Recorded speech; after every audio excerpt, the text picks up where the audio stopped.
Teaser ಮತ್ತು song ಮೂಲಕ ಸಾಕಷ್ಟು ಸದ್ದು ಮಾಡಿದಂಥ ರಾಣಿ ಸಿನಿಮಾ ಈಗ ಸೆಪ್ಟೆಂಬರ್ 12ಕ್ಕೆ ರಾಜ್ಯಾದ್ಯಂತ ರಿಲೀಸ್ ಆಗ್ತಿರೋಂಥದ್ದು. ಸಿನಿಮಾದ ನಾಯಕಿ ರಾಧ್ಯ ನಮ್ಮೊಟ್ಟಿಗಿದ್ದಾರೆ. ಕಿರಣ್ ರಾಜ್ ಜೊತೆಗಿನ ನಟನೆ ಮತ್ತು ಈ ಸಿನಿಮಾದ ಜರ್ನಿ ಬಗ್ಗೆ ಒಂದಷ್ಟು ಮಾತಾಡ್ತೋಣ ಬನ್ನಿ.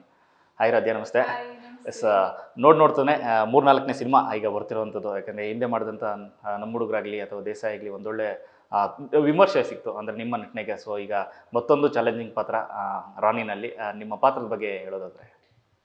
ರಾನಿ ಪಾತ್ರ ನನಗೆ ಒಂದು ತುಂಬ ಸ್ಪೆಷಲ್ ಪಾತ್ರ. ಬಿಕಾಸ್ ಯೂಶಲಿ ನನ್ನ ನೋಡಿದ ತಕ್ಷಣ ಒಂದು ಹೋಮ್ಲಿ ಹುಡುಗಿಗೆ ಸೆಟ್ ಆಗ್ತಾರೆ ಅಂತ ಅನ್ಕೋತಾರೆ. ಬಟ್ ರಾನಿಲಿ ಆಪೋಸಿಟ್ ಸೆಲೆಕ್ಟ್ ಮಾಡಿದ್ರು ನನ್ನ.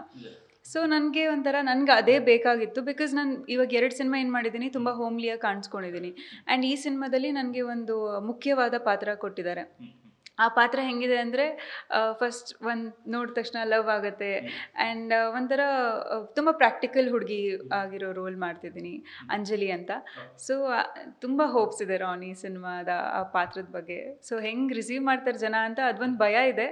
ಕಾಯ್ತಾ ಇದ್ದೀನಿ, ನೋಡಬೇಕು ಹೇಗಾಗುತ್ತೆ. ಇನ್ನು ಕಿರಣ್ ಅವ್ರು ತಗೊಳ್ಳೋದಾದ್ರೆ, ಕಿರುತೆರೆನಲ್ಲೇ ಸೂಪರ್ ಸ್ಟಾರು, ಈಗ ಬೆಳ್ಳಿತೆರೆಗೆ ಬರ್ತಿರೋವಂಥದ್ದು. ಅಂದರೆ ಈ ಥರದೊಂದು ಕಂಟೆಂಟ್ ಇದಿಲ್ಲ ಅಂದರೆ ಕನ್ನಡತಿಯದೆಲ್ಲ ಹೆಣ್ಮಕ್ಳು ತುಂಬ ಜನ ಫ್ಯಾನ್ಸ್ ಇದ್ದಾರೆ ಅವ್ರಿಗೆ. ಸೊ ಈ ಥರ ಮಾಸ್ ಅವತಾರದಲ್ಲಿ ಹೇಗೆ ಕಾಣಿಸ್ತಾರೆ ಅಂತ ಒಂದು ಡೌಟ್ ನಿಮ್ಗೆ ಇತ್ತ ಅಂತ ಕತೆ ಕೇಳೋ ಸಂದರ್ಭದಲ್ಲಿ? ಹೇಗಿರ್ತಾರೆ ಕಿರಣ್ ರಾಜ್ ಪಾತ್ರ ಅಂತ? ಹೌದು, ಖಂಡಿತ ಇತ್ತು. ಬಿಕಾಸ್ ನನಗೆ ಆಫೀಸ್ಗೆ ಹೋದ ತಕ್ಷಣ ನನಗೇನಂದರೆ ಮಾಸ್ತಿ ಸರ್ ನನಗೆ ಸಿನಿಮಾ ರೆಫರ್ ಮಾಡಿದ್ದು. ಸೊ ಮಾಸ್ತಿ ಸರ್ ಈ ಥರ ತುಂಬ ಚೆನ್ನಾಗಿದೆ ಕತೆ ರಾಧ್ಯ ನೀನು. ಯೂಶಲಿ ಸರ್ ನನಗೆ ಯಾವತ್ತೂ ಈ ಥರ ಒಂದು ಒಪ್ಕೋ ಅಂತ ಹೇಳಲ್ಲ. ಯೂಶಲಿ ನನಗೇನಾದ್ರು ಕನ್ಫ್ಯೂಷನ್ಸ್ ಇದ್ದಾಗ ನಾನು ಕೇಳ್ತೀನಿ ಮಾಸ್ತಿ ಸರ್ಗೆ. ಬಟ್ ಮಾಸ್ತಿ ಸರ್ ರಾಧ್ಯ ಈ ಅಂಜಲಿ ಪಾತ್ರ ನೀನು ಮಾಡಬೇಕು, ಬಿಕಾಸ್ ರೀಚ್ ಆಗೋಕ್ಕೆ ತುಂಬ ಹೆಲ್ಪ್ ಆಗುತ್ತೆ ಅಂತ ಅಂದರು. ಸೊ ಹಾಗಾಗಿ ನಾನು ಆಫೀಸ್ಗೆ ಹೋಗಿ ಕತೆ ಕೇಳಿದಾಗ ನನಗೆ ಚೆನ್ನಾಗಿದೆ ಅನ್ನೋ ಒಂದು ಫೀಲಿಂಗ್ ಬಂತು. ಆ್ಯಂಡ್ ರಾನೆಸ್ ಆಗಿ ಅದೇ ನೀವು ಹೇಳಿದ ಕಿರಣ್ ರಾಜ್ ಸರು ತುಂಬ ಒಂದು ಕನ್ನಡತಿ ಸೀರಿಯಲ್ ಮೂಲಕ ತುಂಬ ಸಾಫ್ಟಾಗಿ ಕಾಣಿಸ್ಕೊಂಡಿದ್ದಾರೆ. ಆ್ಯಂಡ್ ಇದು ಹೆಂಗೆ ವರ್ಕ್ ಆಗುತ್ತೆ ಅದೊಂದು ಡೌಟ್ ಇತ್ತು. ಬಟ್ ಕಂಪ್ಲೀಟಾಗಿ ತುಂಬ ಅದ್ಭುತವಾಗಿ ಬಂದಿದೆ ಸಿನಿಮಾ. ಮಾಸ್ತಿ ಅವರ ಪರಿಚಯ ಹೇಗಾಯ್ತು? ಹೆಂಗೆ ಸಿನಿಮಾ ಜರ್ನಿ ಮತ್ತು ಒಡನಾಟ ಹೇಗಿಲ್ಲ? ಮಾಸ್ತಿ ಸರ್ ನನಗೆ ಸಿನಿಮಾ ಇಂಡಸ್ಟ್ರೀಲಿ ನನಗೆ ಒಂದು ಬಿಗ್ಗೆಸ್ಟ್ ಸ್ಟ್ರೆಂತ್ ಆ್ಯಂಡ್ ಸಪೋರ್ಟ್. ಯಾಕಂದರೆ ನಾನು ಬರೋಕ್ಕಿಂತ ಮುಂಚೆ ನಾನು ಆ್ಯಕ್ಟಿಂಗ್ ಕೋರ್ಸ್ ಮಾಡ್ತಿದ್ದೆ ನಾಗ್ತಿಹಳ್ಳಿ ಚಂದ್ರಶೇಖರ್ ಸರ್ ಕ್ಲಾಸಲ್ಲಿ. ಸೊ ಅವಾಗಿಂದ ನಾನು ಪ್ರೊಫೈಲ್ ಕಲಿಸಿದ್ದೆ ಮಾಸ್ತಿ ಸರ್ಗೆ. ಅದು ಥ್ರೂ ಅವಿನಾಶ್ ಸರ್ ಅಂತ ನನಗೆ ನಾಟಕ ಹೇಳ್ಕೊಡ್ತಿದ್ರು ಮೈಸೂರಲ್ಲಿ, ಶಟಮರ್ಷನ್ ಅವಿನಾಶ್ ಸರ್ ಅಂತ. ಸೊ ಅವ್ರು ನನಗೆ ಮಾಸ್ತಿ ಸರ್ ನಂಬರ್ ಕೊಟ್ಟರು. ಹಾಗೆ ನಾನು ಮೆಸೇಜ್ ಮಾಡಿದೆ ಮಾಸ್ತಿ ಸರ್ಗೆ. But from then I think ನಾನು 2018 ಇಂದ ಪರಿಚಯ. ಸೊ ಫ್ರಮ್ 6 years ಈ ಒಂದು ಅಂದರೆ ತುಂಬ ಸಪೋರ್ಟ್ ಕೊಡ್ತಾರೆ. ಆ್ಯಂಡ್ ಹೊಸೊಬ್ರಿಗೆ ಅವರು ಬೆಳಿಬೇಕು ಅಂತ ಅವ್ರು ಅನ್ಕೋತಾರಲ್ಲ, ಅದು ನನಗೆ ತುಂಬ ಅಂದರೆ ಅದೊಂದು ಪಾಸಿಟಿವಿಟಿ ಕೊಡುತ್ತೆ. ಬಿಕಾಸ್ ನಮಗೆ ಹೊಸೊಬ್ರಿಗೆ ಬಂದಾಗ ಸಿನಿಮಾ ಏನು ಗೊತ್ತಿರಲ್ಲ, ಯಾವುದೇ ರೀತಿ ಬ್ಯಾಕ್ಗ್ರೌಂಡ್ ಇರಲ್ಲ, ತುಂಬ ಸ್ಟ್ರಗಲ್ ಮಾಡ್ತಿರ್ತೀವಿ. ಆ ಕಷ್ಟದ ಪೀರಿಯಡಲ್ಲಿ ಒಬ್ಬರು ಪಾಸಿಟಿವ್ ಕೊಡೋರು ಬೇಕು. ಸೊ ನಾನು ಅವ್ರನ್ನ ಗುರುಗಳು ಅಂತ ಕರಿತೀನಿ. ಸೊ ನನಗೆ ನಮ್ಮ ಗುರುಗಳು ಸಿಕ್ಕಿರೋದು ತುಂಬ ಖುಷಿ. ರಾಣಿಯ ಕಂಟೆಂಟ್ ನೋಡ್ತಾ ಇದ್ದಂಗೆ ಅಂದರೆ ಒಂದಷ್ಟು ಪಾತ್ರಗಳನ್ನು ಹೈಡಾಗಿಟ್ಟಿದ್ದಾರೆ. ಯಾಕಂದರೆ ನಿಮ್ಮ ಪಾತ್ರ ಆಗಲಿ ಅಥವಾ ಸಮೀಕ್ಷಾ ಪಾತ್ರ ಏನಿದೆ ಅದೆಲ್ಲವೂ ಕೂಡ ಹಿಂಟ್ಸ್ಗಳು ಬಿಟ್ಕೊಟ್ಟಿಲ್ಲ. ಏನು ಕಾರಣ ಅಂತಂದರೆ ಒಂದೇ ಸಿನಿಮಾದಲ್ಲಿ 3-4 ನಾಯಕರಿದ್ದಾರೆ ಅಂತ ಒಂದಷ್ಟು ಕಥೆಗಳು ಓಪನ್ ಆಗುತ್ತೆ, ಶೇಡ್ಸ್ಗಳು ಬೇರೆ ಇದೆಯಾ ಅಂತ? ಹೌದು, ಅಂದರೆ ನಮ್ಮದು ಸಿನಿಮಾಲಿ ಹೆಂಗಿದೆ ಅಂದರೆ ಸುಮ್ಮನೆ ಯಾವುದೋ ಒಂದು ಇದಕ್ಕೆ ನಾಯಕಿ ಬರ್ತಾಳೆ ಅನ್ನೋ ಥರ ಇಲ್ಲ. ಇದು ಕತೆ ತುಂಬ ಅಂದರೆ ಜರ್ನಿ ಥರ ಟ್ರಾವೆಲ್ ಆಗ್ತಿರೋದ್ರಿಂದ ಎಲ್ಲೂ ಕೂಡ ಅವರು ಕತೆ ಬಿಟ್ಕೊಡೋಕ್ಕೆ ರೆಡಿ ಇಲ್ಲ. ಆ್ಯಂಡ್ ಹೀರೋಯಿನ್ಸ್ಗೂ ಅಷ್ಟೇ ಅವ್ರವ್ರ ಪಾತ್ರ ಏನಿದೆ ಅದು ತುಂಬ ಈಸಿಯಾಗಿ ಗೊತ್ತಾಗಬಾರ್ದು ಅನ್ನೋ ಥರ ಒಂದು ಸೀಕ್ರೆಟ್ ಮೇಂಟೈನ್ ಮಾಡ್ತಿದ್ದೀವಿ. ಸೊ ಆದಷ್ಟು ಬೇಗ ಸಿನಿಮಾ ರಿಲೀಸ್ ಆದ ತಕ್ಷಣ ಜನ ನೋಡಿ ಇಷ್ಟಪಡ್ತಾರೆ ಅನ್ನೋ ನಂಬಿಕೆಯಲ್ಲೇ ನಾನು ವೆಯ್ಟ್ ಮಾಡ್ತಿದ್ದೀನಿ. ಬಿಕಾಸ್ ನಂದು ಈ ಜರ್ನಿ 6 ವರ್ಷದ ಜರ್ನಿ ಏನಿದೆ, ಈವನ್ ನಾನು ಪ್ರತಿದಿನ ಫೈಟ್ ಮಾಡ್ತಿದ್ದೀನಿ. ನಾನು ಹ್ಯಾವ್ ಟು ಸ್ಟ್ಯಾಂಡ್, ನಿಂತ್ಕೊಬೇಕು, ಒಂದು ಹೆಚ್ಚೆಚ್ಚು ಸಿನಿಮಾ ಮಾಡಬೇಕು ಅಂತ ಕಾಯ್ತಿದ್ದೀನಿ. So I think Rani will help for that ಅಂತ ಅನ್ಸುತ್ತೆ. ಒಂದೇ ಫ್ರೇಮಲ್ಲಿ ಎಲ್ಲ ಕಾಣಿಸ್ಕೊಳ್ಳಲ್ಲ, 3 ನಾಯಕರು ಒಟ್ಟಿಗೆ ಸೇರಲ್ಲ. ಅದು ನೋಡಬೇಕು ಸಿನಿಮಾನ. ಬಟ್ ಆಲ್ಮೋಸ್ಟ್ ನಂದು ಬೇರೆ ಜಾನರ್ ಬರುತ್ತೆ, ಅವ್ರದ್ದು ಬೇರೆ ಜಾನರ್ ಬರುತ್ತೆ. ಬಟ್ ಇದು ರಾಣಿ ಅಂದ್ರೆ ಏನು ಅಂತ ಏನು ಅರ್ಥ ಅದು? The one who rules under world. ನಾನು ಕೇಳಿದ್ದೆ ಸರ್ಗೆ, ರಾನಿ ಅಂದರೆ ಏನು, ಯಾರು ಅಂಡರ್ ವರ್ಲ್ಡ್ನ ರೂಲ್ ಮಾಡ್ತಾರೆ ಅವ್ರಿಗೆ ರಾನಿ ಅಂತ ಕರೀತಾರೆ ಅಂತ ನೋಡಿ ಅವರು ಇಟ್ಟಿರೋದು. ಈ ಮೇಕಿಂಗ್ ಎಲ್ಲ ವಿಚಾರದಲ್ಲ, ಯಾಕಂದರೆ ಈ ಥರ ಒಂದು ಸಿನಿಮಾ ಮಾಡೋಕ್ಕೆ ಅಂದರೆ ಕಿರುತೆರೆಯಿಂದ ಇಲ್ಲಿಗೆ ಬೆಳಿತೆರೆಗೆ ಬರುವಾಗ ಒಂದು ಮೊದಲ ಹೆಜ್ಜೆಗಳು ಅವ್ರದ್ದೆಲ್ಲ ಕಿರಣ್ ಅವ್ರದ್ದು.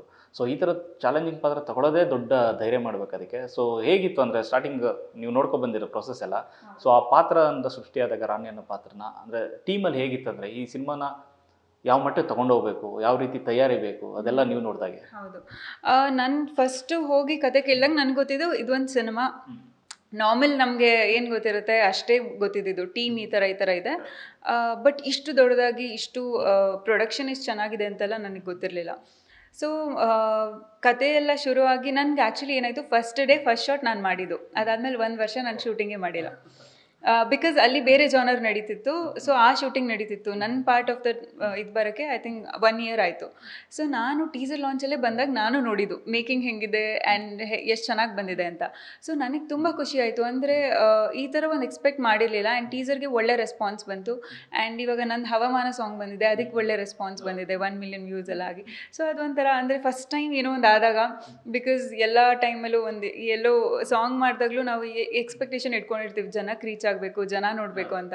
ಜನ ಅದು ತಲುಪಲೇ ಇಲ್ಲ ಅಂದರೆ ಅದೊಂಥರ ಬೇಜಾರಾಗುತ್ತೆ. ಆ್ಯಂಡ್ ಫಸ್ಟ್ ಟೈಮ್ ನನ್ನ ಸಾಂಗ್ 1 ಮಿಲಿಯನ್ ವ್ಯೂಸ್ ಆಗಿದೆಯಲ್ಲ ಅಂತ ಅದೊಂದು ಖುಷಿ. ಆ ಥರ ಪ್ರತಿಯೊಂದು ಸಲನೂ ನಾನು ಯೋಚನೆ ಮಾಡಿದಾಗ ರಾನಿ ತಂಡದಿಂದ ನನಗೆಲ್ಲ ಒಳ್ಳೆಯದೇ ಸಿಗ್ತಾ ಹೋಗಿದೆ. ಲೈಕ್ ಹೆಂಗೆ ಅಂದರೆ ಗುಡ್ ಪ್ರೊಡಕ್ಷನ್, ತುಂಬ ಒಳ್ಳೆ ಡೈರೆಕ್ಟರ್.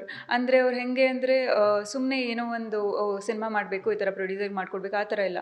ತುಂಬ ಪ್ಯಾಷನೇಟ್ ಆಗಿದ್ದಾರೆ ಪ್ರತಿಯೊಬ್ಬರು. ಆ್ಯಂಡ್ ನಮ್ಮ DOP sir Raghavendra B Kolar ಅಂತ, ಎಷ್ಟು ಅಂದರೆ ನನ್ನನ್ನು ಈ ಕಂಪೇರೇಟಿವ್ಲಿ ಈ ಸಿನಿಮಾದಲ್ಲಿ ತುಂಬ ಚೆನ್ನಾಗಿ ತೋರಿಸಿದ್ದಾರೆ. ಸೊ ನಮಗೆ ಆರ್ಟಿಸ್ಟಾಗಿ ನಮಗೆ ಬೇಕಾಗಿರೋದು ಅದೇ. ಅಂದರೆ ಫಸ್ಟು ಸ್ಕ್ರೀನ್ ಮೇಲೆ ನಾವು ಹೆಂಗೆ ಕಾಣಿಸ್ಕೋತೀವಿ, ತುಂಬ ಚೆನ್ನಾಗಿ ಕಾಣಿಸ್ಬೇಕು ಅನ್ನೋದು ಮುಖ್ಯ. ಆ್ಯಂಡ್ ದೆನ್ ಪರ್ಫಾರ್ಮೆನ್ಸ್ ಮುಖ್ಯ. ಸೊ ಪ್ರತಿಯೊಂದಕ್ಕೂ ನಂಗೆ ಸ್ಪೇಸ್ ಸಿಕ್ಕಿದೆ. ಆ್ಯಂಡ್ ಆ್ಯಕ್ಚುಲಿ ನನಗೆ ಒಂದು ಲೈಕ್ ಒಂದು ಓಲ್ಡ್ ಆ್ಯಕ್ಟರ್ದು ಒಂದು ಸೀನ್ ಮಾಡೋದಿತ್ತು. ಅದು ನನಗೆ ತುಂಬ ಭಯ ಇತ್ತು. ಬಿಕಾಸ್ ಯಾರು ಇವಾಗ ವೆನ್ ಪೀಪಲ್ ಆರ್ ಸೀಯಿಂಗ್ ಇವಳೇನು ಮಾಡಿದ್ದಾಳೆ ಅಂದ್ಬಿಡ್ಬಾರ್ದು, ಅದು ಫುಲ್ಫಿಲ್ ಮಾಡಬೇಕು ಅಂತ ಅದೊಂದಷ್ಟು ಪ್ರಾಕ್ಟೀಸ್ ತಯಾರಿ ಮಾಡ್ತಿದ್ದೆ. ಸೊ ತುಂಬ ಚೆನ್ನಾಗಿ ಬಂದಿದೆ. ಆ್ಯಂಡ್ ನನಗೆ ನಾನು ಮಾಡಿರೋ ಕೆಲಸದಲ್ಲಿ ತುಂಬ ಸ್ಯಾಟಿಸ್ಫೈ ಸಿಕ್ಕಿದೆ ರಾನಿ ಸಿನಿಮಾ. ಕಿರಣ್ ಮತ್ತು ನಿಮ್ಮ ಪಾತ್ರದ ಕಾಂಬಿನೇಷನ್ ಮತ್ತು ಹೇಗೆ ವರ್ಕ್ ಆಗಿದೆ ಅಂತ ಈ ಸಿನಿಮಾದಲ್ಲಿ? ಇದುವರೆಗೂ ಸಿನಿಮಾ ನೋಡಿರೋರು, ಆಲ್ರೆಡಿ ನಾವು ಸಿನಿಮಾ ನೋಡಿದ್ದೀವಿ. ಸೊ ಸಿನಿಮಾ ನೋಡಿರೋರು ಎಲ್ಲರಿಗೂ ಕಾಂಬಿನೇಷನ್ ತುಂಬ ಚೆನ್ನಾಗಿ ಬಂದಿದೆ ಅಂತ ಅಪ್ರಿಷಿಯೇಷನ್ ಮಾಡಿದ್ದಾರೆ. And one of the best ಅಂತ ಹೇಳಿದ್ದಾರೆ. ಸೊ ಅದೊಂದು ಮತ್ತು ನನಗೆ ಕಿರಣ್ ಸರ್ ಬಗ್ಗೆ ಏನೂ ಪರಿಚಯ ಇಲ್ಲ. ಸೊ ಅದೊಂದು ಅಂದರೆ ನಾವು ಜನರಲಿ ಹೆಂಗೆ ಅಂದರೆ he is always like cinema. Rani especially cinema ಅಂದ್ರೂ ಈ ರಾನಿ ಸಿನಿಮಾಲಿ ಏನು ಮಾಡಬೇಕು, ಇದು ಹೆಂಗೆ ವರ್ಕ್ ಆಗುತ್ತೆ, ಬಿಫೋರ್ ದ ಸೀನ್ ನಾವೇನಾದ್ರು ಡೌಟ್ ಇದ್ದಾಗ ನಾನು ಕೇಳಿದಾಗ ಹಿ ಯೂಸ್ ಟು ಎಕ್ಸ್ಪ್ಲೇನ್ ಇದು ಹಿಂಗೆ ಆಗುತ್ತೆ, ಸೊ ಹಿಂಗೆ ಇದು ಮಾಡ್ಬೋದು ಅಂತ. So is a very dedicated and hard working actor. ಒಳ್ಳೆಯ ವ್ಯಕ್ತಿ. ಅಂದರೆ ಅಂಡರ್ವರ್ಲ್ಡ್ ಬಂದರೆ ಏನೆಲ್ಲ ಆಗುತ್ತೆ ಅನ್ನೋದಕ್ಕೆ ಸಾಕಷ್ಟು ಉದಾಹರಣೆ ಇದೆ ಇಂಡಸ್ಟ್ರಿನಲ್ಲಿ. ಈಗ ಓಂ ನೋಡ್ಬೋದು, ಜೋಗಿ ನೋಡ್ಬೋದು, ವಂಶಿ ನೋಡ್ಬೋದು. ಸೊ ಅದೇ ಟ್ರ್ಯಾಕಲ್ಲಿ ಇದು ಕಾಣಿಸ್ತದೆ. ಯಾಕಂದರೆ ಒಂದಷ್ಟು ಡೈಲಾಗ್ಗಳಿರುತ್ತೆ, ಡಾನಾಗಿ ಬಂದಿಲ್ಲ, ನಾನಾಗಿ ಬಂದಿರೋದು ಒಂದು ಮಾತಾಗಲಿ, ಅಥವಾ ಒಳ್ಳೆಯವನು ಡಾನಾದಾಗ ಹೇಗಿರುತ್ತೆ ಅನ್ನೋ ವ್ಯವಸ್ಥೆ ಹೇಳಿದ್ರೆ ಸಾಕಷ್ಟಿದೆ. ಸೊ ಆ ಥರದ್ದೆಲ್ಲ ಹಿಂಟ್ಸ್ ಇದೆಯಾ ಈ ಸಿನಿಮಾದಲ್ಲಿ ಅಂತ? ಯಾಕೆಂದರೆ ಮುಗ್ಧನೊಬ್ಬ ಡಾನಾಗಿ ನಿಂತ್ಕೊಂಡ್ರೆ ಹೇಗೆಲ್ಲ ಆಗುತ್ತೆ ಅನ್ನೋದು. ಡೆಫಿನೆಟ್ಲಿ ಅದೇ. ಅಂದರೆ ನಮ್ಮ ಇದ್ದಿರೋದು ಏನಂದರೆ ಸುಮ್ಮನೆ ಹೊಡೆದಾಟ ಬಡ್ದಾಟ ಅದನ್ನು ತೋರಿಸ್ಬೇಕು ಅನ್ನೋದಲ್ಲ ಇಂಟೆನ್ಷನು. ಒಂದು ಆ ಥರದಿಂದ ತಗೊಳ್ಳೋ ನಿರ್ಧಾರದಿಂದ ಏನಾಗುತ್ತೆ ಲೈಫಲ್ಲಿ, ಆ್ಯಂಡ್ ಯಾರ್ದೋ ಒಂದು ಹುಡುಗಾಟಿಕೆಯಿಂದ ಇನ್ನೊಂದು ಏನಾಗುತ್ತೆ ಲೈಫಲ್ಲಿ. ಸೊ ನೀವು ಹೇಳ್ದಂಗೆ ಆ ಮುಗ್ಧತೆಯಿಂದ ಅದು ಹೆಂಗೆ ರಾನಸ್ಗೆ ಕನ್ವರ್ಟ್ ಆಗುತ್ತೆ, ಇದೇ ಲೈಕ್ ಮುಖ್ಯ ನಮ್ಮ ಸಿನಿಮಾದಲ್ಲಿ. So end of the day ಅದೊಂಥರ ಮೆಸೇಜ್ ಕೂಡ ಕೆಲವ್ರಿಗೆ, ಹುಡುಗಿಯರಿಗೂ ಒಂದಷ್ಟು ಮೆಸೇಜ್ ಇದೆ. ಆ್ಯಂಡ್ ಈ ಥರ ಒಂದು ಏನಾದ್ರು ಒಂದು ಟ್ರ್ಯಾಪಲ್ಲಿ ಸಿಗಾಕೊಳ್ಳೋರಿಗೆ ಒಂದಷ್ಟು ಮೆಸೇಜ್ ಇದೆ. ಸೊ ಹಾಗೆ ಬೆಂಗಳೂರು ಅನ್ಟೋಲ್ಡ್ ಬಗ್ಗೆ ಏನಾದರೂ ತಿಳಿಸ್ಕೊಡುತ್ತಾ ಈ ಸಿನಿಮಾ? ಅದು ಸಿನಿಮಾ ಸಾಕಷ್ಟಿದೆ. ಯಾಕಂದರೆ ಅದರಲ್ಲಿ ಒಂದು ಟೀಸರ್ಲ್ಲಿ ಒಂದು ಡೈಲಾಗ್ ಬರುತ್ತೆ, ಅಂದರೆ ಎಜುಕೇಟೆಡ್ಸ್ ಗ್ಯಾಂಗ್ಸ್ಟರ್ ಆದರೆ ಅಥವಾ ಡಾನ್ಗಳಾದರೆ ಅಥವಾ ಮಾಫಿಯಾಗಳಿದ್ರೆ ಹೇಗೆಲ್ಲ ಆಗುತ್ತೆ ಅನ್ನೋಂಥದ್ದು. ಲೈಕ್ ಕಂಪ್ಲೀಟ್ಲಿ ಆ ಥರ ಇಲ್ಲ. ಬಟ್ ಒಂದು ಗ್ಯಾಂಗ್ಸ್ಟರ್ ಆದಾಗ ಆ ಮುಗ್ಧತೆ ಅವ್ರಿಗೆ ಏನಿರುತ್ತೆ ಅದು ಹೆಂಗೆ ಅದು ಕನ್ವರ್ಟ್ ಆಗುತ್ತೆ, ಅಥವಾ ಅದಿದ್ರೂ ಅದ್ರ ಜೊತೆಗೆ ಆ ಮುಗ್ಧತೆ ಜೊತೆಗೆ ಅವ್ರು ಟ್ರಾವೆಲ್ ಮಾಡ್ತಿರ್ತಾರೆ. ಬಿಕಾಸ್ ನೀವು ಹೇಳ್ದಂಗೆ ಡೈಲಾಗಲ್ಲೇ ಇದೆ, ಡಾನ್ ಆಗಕ್ಕೆ ಬಂದಿದ್ದೀನಿ, ಡಾನ್ ಆಗಕ್ಕೆ ಬಂದಿಲ್ಲ ಅಂತ. So he always wants to become something. But ಆ ಒಂದು ಎನ್ವಿರಾನ್ಮೆಂಟ್ ಅವ್ರಿಗೆ ಬೇರೆ ಅವ್ರ ಲೈಫ್ನ ಕಟ್ಕೊಳ್ಳೋಕೆ ಬಿಡಲ್ಲ ಅನ್ನೋದು ಒಂದು ಮೇಜರ್. ರಾಧೆ ಅವರ ವೃತ್ತಿ ಬದುಕು ಈಗ ಇರಬೇಕು ಅಂತ ಕನಸ್ಕೊಂಡಿದ್ರೆ ಯಾವ ರೀತಿ ಪಾತ್ರಗಳು ಹುಡುಕಾಟ ನಿಮ್ಮ ಕಡೆಯಿಂದ ಆಗ್ತಾ ಇದೆ ಅಂತ? ಯಾಕಂದರೆ ನಮ್ಮ ಹುಡುಗರು ಒಂದು ರೀತಿ ಇದೆ, ದೇಸಾಯಿ ಇದೆ, ಈಗ ತುಂಬ ದೊಡ್ಡ ಚಾಲೆಂಜ್ ಇರುವಂಥ ಪಾತ್ರ. ಯಾಕಂದರೆ ನೀವು ಹೇಳಿದ್ರಿ ಅಂದರೆ ನೋಡಿದವರೆಲ್ಲ ಮೆಚ್ಚುವಂಥ ಪಾತ್ರ ಇದಾಗಿದೆ ಅಂತ. ಸೊ ನೆಕ್ಸ್ಟ್ ಆ ಥರದೇ ಆಪ್ಷನ್ಸ್ ಹುಡುಕ್ತಾ ಇದ್ದರೆ ಯಾವ ರೀತಿ ಪಾತ್ರಗಳು ನಿಮ್ಗೆ ಇಷ್ಟ ಅಂತ? ನಾನು ಕಂಪ್ಲೀಟ್ಲಿ ಅಂದರೆ ನನಗೆ ಸಿನಿಮಾ ಅಂದರೆ ನನಗೆ ಅದು ಒಂಥರ ದೇವ್ರ ಥರ. ಆ್ಯಂಡ್ ನಾನು ಚಿಕ್ಕ ವಯಸ್ಸಿಂದ ನಾನು ಬೇಡ್ಕೊಂಡು ಬಂದಿರೋದು ಅದೇ. ಚಿಕ್ಕ ವಯಸ್ಸಿಂದ ನಾನು ಇಂಟ್ರೆಸ್ಟ್ ಇರೋದು ಹೀರೋಯಿನ್ ಆಗಬೇಕಂತ. ಸೊ ನನಗೆ ನಾನು ಮಾಡೋ ಪಾತ್ರ ತುಂಬ ಅದೊಂದು ಜಸ್ಟಿಫೈ ಆಗಬೇಕು. ನಾನು ಮೊದಲನೇ ಸಿನಿಮಾ ಮಾಡಿದಾಗಲೂ ಅದು ಒಂದು ಮಂಡ್ಯ ಹುಡುಗಿ ಪಾತ್ರ ಆಗಿತ್ತು. ಆ್ಯಂಡ್ ಆ ಥರ ಒಂದೊಂದು ಡಿಫ್ರೆಂಟ್ ಜಾನರ್ ಟ್ರೈ ಮಾಡೋಕ್ಕೆ ನಾನು ಇಷ್ಟಪಡ್ತೀನಿ. ಬಟ್ ಇವಾಗ ಕಂಪ್ಲೀಟ್ಲಿ ನನ್ನ ಫೋಕಸ್ ಇರೋದು ನಾನು ಮಾಡೋ ಸಿನಿಮಾ ಫಸ್ಟ್ ಜನಕ್ಕೆ ರೀಚ್ ಆಗಬೇಕು. ಆ ಜನಕ್ಕೆ ರೀಚ್ ಆಗೋಕ್ಕೆ ನಾನು ಯಾವ ಥರ ಟೀಮ್ ತೊಗೋಬೇಕು, ಯಾವ ಥರ ಸ್ಕ್ರಿಪ್ಟ್ ತೊಗೋಬೇಕು, ಅದನ್ನು ನಾನು ಮೇನ್ ಫೋಕಸ್ ಮಾಡ್ತಿದ್ದೀನಿ. ಆ್ಯಂಡ್ ಪ್ರತಿ ಸಲ ಇವಾಗ ನನ್ನ ಜರ್ನಿನೇ ನಾನು ತೊಗೊಂಡಾಗ I don't want people to remember me as Radhya. ಅಂದರೆ ನಾನು ಜಸ್ಟ್ ರಾಧ್ಯ ಆಗಿರಬಾರ್ದು, ನನ್ನ ಪಾತ್ರಗಳು ಮಾತಾಡಬೇಕು. ಈಗ ನನಗೆ ಒಂದಷ್ಟು ಫೇವ್ರೆಟ್ ಆ್ಯಕ್ಟರ್ಸ್ ಅಂತ ಇದ್ದಾಗ ನನಗೆ ಅವ್ರ ಪಾತ್ರ ನೆನಪಾಗುತ್ತೆ. ಸೊ ಹಾಗೆ ನಾನು ಮಾಡೋ ಪಾತ್ರಗಳು ಕೂಡ ನೆನಪಲ್ಲಿ ಉಳಿಯುವಂಥ ಪಾತ್ರಗಳು ಮಾಡಬೇಕು ಅಂತ I am just waiting. Family ಏನಾದರೂ ಸಿನಿಮಾ ಕಡೆ ಟಚ್ ಇತ್ತಾ ಅಥವಾ ನೀವೇ ಮೊದಲ ಅಂತ ಸಿನಿಮಾ ಕಡೆಗೆ?